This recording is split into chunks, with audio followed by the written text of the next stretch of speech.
What is up, guys? Welcome back to Once Upon a Time. As you can tell, I'm in the bat cave. But today's video is very special because we're actually gonna do a challenge in which we're gonna try to get an editorial done in under an hour, beginning now.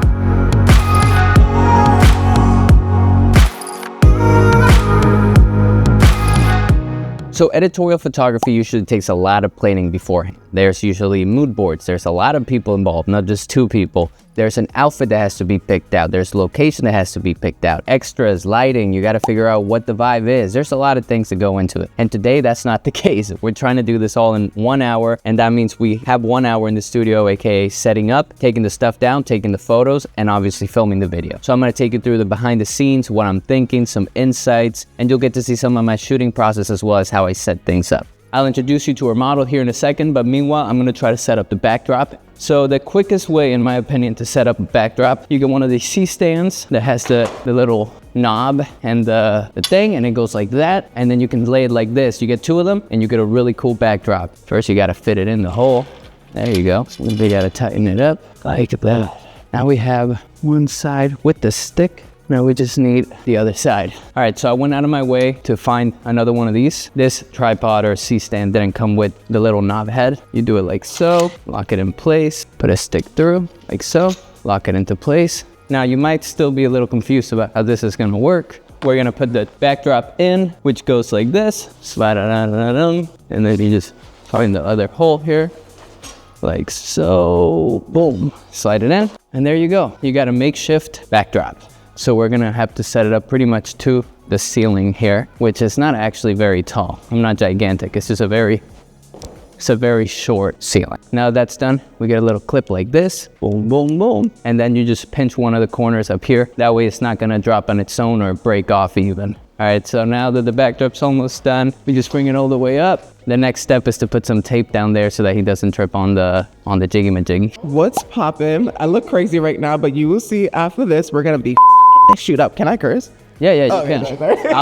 It's just more editing for me. Oh. No, but go. So this is Kemo, our model today. And what's the vibe we're going for as far as the photos? It's very editorial. It's for my birthday. It's very different. It's just like, wow, I never seen this before. It's definitely given the vibe. It's definitely given. You look like a deflated balloon. Oh, stop it. Okay. All right, let's get to it. We're actually shooting on the Fujifilm X100VI, which is the newest version. So when it comes to this photo shoot, I actually didn't use strobe lights. As you can tell, there's no light other than the ones on the ceiling, which they might look really bright on the video, but as a fact, they are not. They are actually quite dim. And it was giving him this sort of raccoon eye effect. I also didn't shoot with strobes because I could not for the life of me figure out how to connect the Fujifilm to a strobe light at these specific studios. I'm guessing it's something to do with the hot shoe on top of the camera. But regardless, I was shooting natural lighting here. The reason why I picked the green background was because I thought it popped off with the red really nicely. We were going for this dark, gritty, but also very fashionable kind of vibe. And so that's why I decided on those colors. However, I figured out that because I was not using a strobe light, all of the background, the paper wrinkles were able to be seen on camera, which was a huge problem. So I actually had to take the photo after I edited it and then put it into Photoshop and remove the background completely to add a brand new color. Designer that made it, he actually made this in 1 day.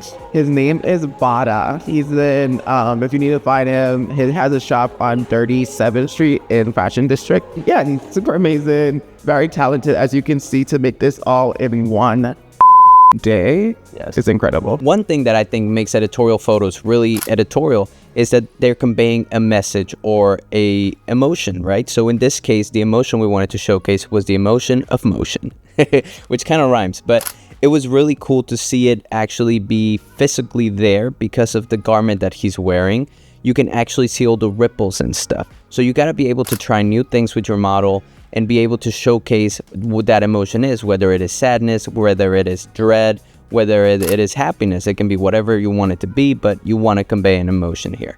So I really like the fact that I could get up close with him and get these really cool shots. And in Photoshop, you can expand everything too. So now we are doing the second look. The vibe for this top bolero piece, so it's a 2-piece set. So it's a vest, and then this is also a bolero that we've attached to it. And honestly, the inspo behind this is just giving very much silhouette, the statement piece, because I'm a statement piece gal. So Yes, and if you're interested, you can buy it. So now we're gonna try to play with the actual ceiling here because it does look pretty cool. So what I'm gonna try to do is get it at a lower angle so that I'm getting all those lights without getting the backdrop there. All this ceiling, we're gonna try to get some cool cinematic kind of looks here. 3, 2, 1. Oh, Kemo, look over there, motherfucker. Are you kidding me? Oh, are you kidding me? Oh, Destiny, that's the shot. That's it. Are you kidding me? Okay. No, wait, let me do a couple more. Gotta go. So for these photos here, I was actually not going for editorial. This is more of a fashion thing, you know, we're just showing off the clothing, the style that the model has.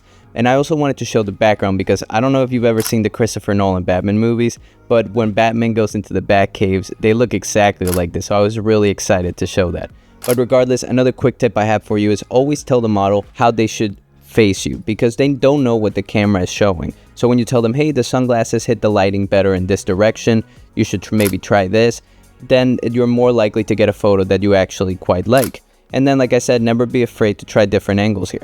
Guys, Juan is actually amazing. Yeah. Anyone that's out there trying to get at Juan, he's married. I'll fuck that up for you. Damn it! So I'm thinking, what if you do under the pits? And for the last look, we just did this flower look because we just had them laying around. So always try new things, and we actually got some pretty cool photos out of it. All right, guys, thank you so much for watching. Make sure to like, subscribe, follow down below. Thank you so much for over 2,000 subscribers. And next time I see you, I will be fighting a can of worms deep fried. See ya. Hey guys, just before you leave, I just want to take a little second to thank you guys for 2,000 subscribers. It's just crazy to think that a couple months ago I started posting, not really thinking much of it. It's really helped me creatively too because I'm trying to stay to a schedule of posting 1 video a week, and it's almost getting to the point where it's helped my creativity a lot because I felt like I was in a rut before I started this whole thing. So I just want to thank you all for supporting. It's really weird to have people asking me for advice about photography and things. So I really appreciate you guys. Please subscribe if you aren't. Please like the videos. It helps them get seen by more people, and I hope to bring you a new video every single week for the next 2025, hopefully more by the end of the year if this becomes a full-time thing. I was thinking of ways that I could make my videos more interactive with the audience, so I was wondering if maybe we should do a thing where I do like a photo of the week, like maybe in the middle of my video or my photo shoots, I can be like, today's photo of the week goes to blank, and then I can post their photo and their Instagram, then hand their handles. Just as a little way to get back for all the support you guys have given me. But yeah, let me know what you think. It's just something that I just came up with and I thought it might be cool to do. So, all right guys, catch you on the flippity flip.